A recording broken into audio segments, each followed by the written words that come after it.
दोस्तों, स्वागत है आपका फिर एक बार भारतीय क्रिकेट इतिहास के सबसे यादगार चैप्टर्स में से एक 2002 हेडिंग्ले की कहानी में। पिछले एपिसोड में हमने देखा था कि हेडिंग्ले में इंग्लैंड की टीम भारत पर कैसे दबाव बना रही थी।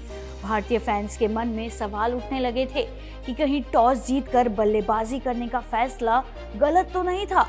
लेकिन तब राहुल द्रविड़ ने मोर्चा संभाला। अपनी उत्तम टेक्निक के लिए जाने जाते राहुल द्रविड़ ने इंग्लैंड का हर प्रहार झेला।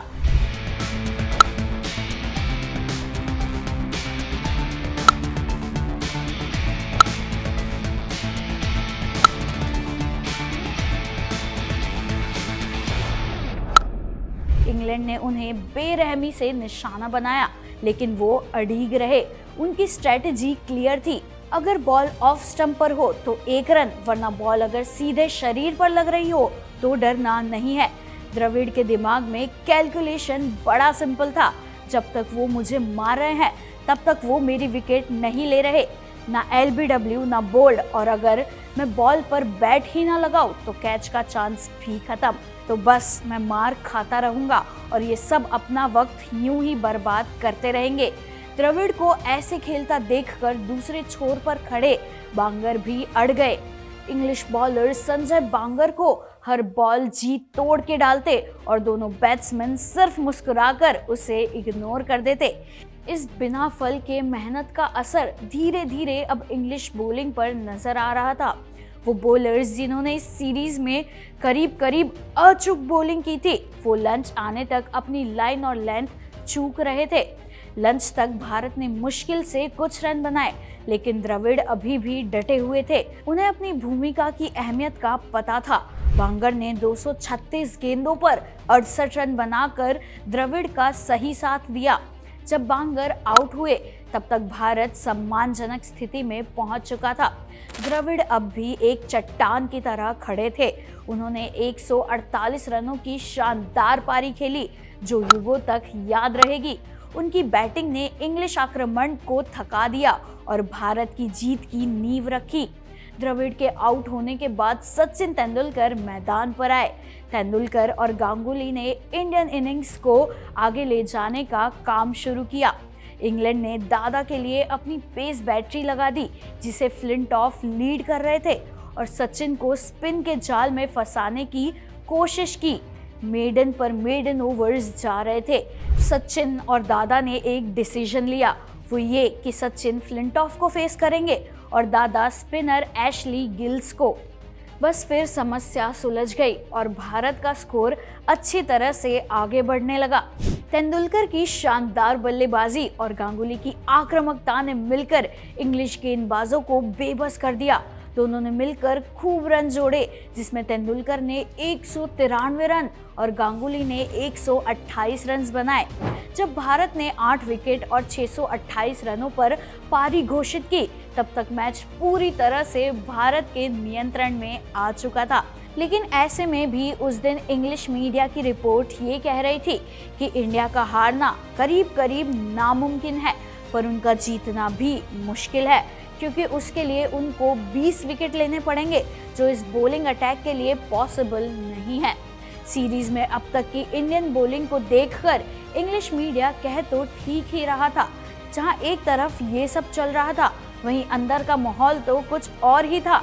सचिन के अनुसार हम जब फील्डिंग करने उतरे थे तब हर कोई बहुत ज़्यादा मोटिवेटेड था।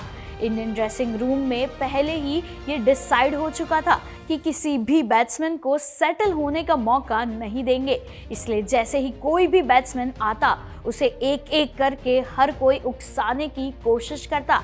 दादा ने तो 12वें ओवर से ही स्पिनर से बॉलिंग करवानी शुरू कर दी थी। जल्द ही ये तरकीब अपना जलवा दिखाने लगी।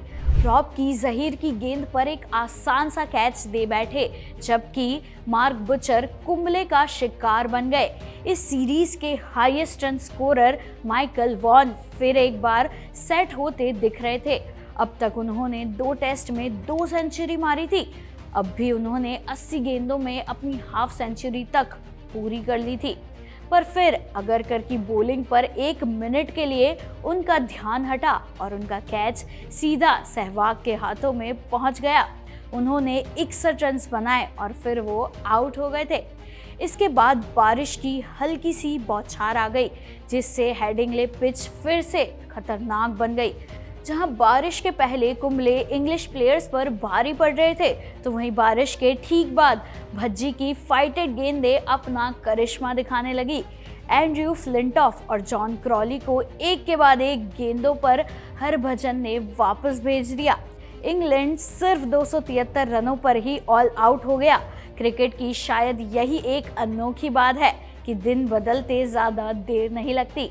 जहां पहले टेस्ट में नसीर हुसैन हमें फॉलो ऑन देने का सोच रहे थे, वहां उसके ठीक 3 हफ्तों बाद दादा इंग्लैंड को फॉलो ऑन देने का सोच रहे थे। पर जहां नसीर ने सेफली खेलने का ऑप्शन लिया था, वहीं दादा की डिक्शनरी में शायद डिफेंसिव वर्ड था ही नहीं। उन्होंने झट से इंग्लैंड को फॉलो ऑन दे दिया और फिर एक बार अपने स्पिनर्स को खुला छोड़ दिया। इंग्लैंड की बैटिंग दूसरी पारी में भी निराशाजनक थी।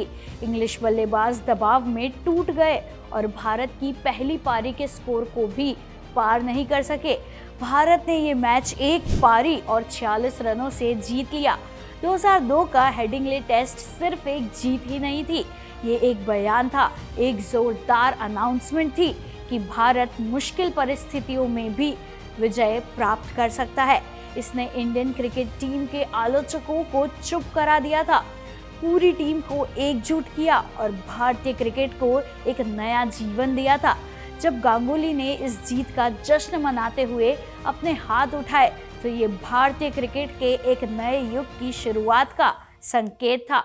तो दोस्तों, ये थी 2002 हेडिंग्ले की कहानी। अगर आपको ये कहानी पसंद आई हो तो इसे लाइक, शेयर और सब्सक्राइब करना ना भूलें। अगली बार तक टीम इंडिया के लिए इसी तरह का उत्साह बनाए रखें और ऐसी ही और दिलचस्प कहानियों के लिए देखते रहिए क्रिकेट कनेक्ट।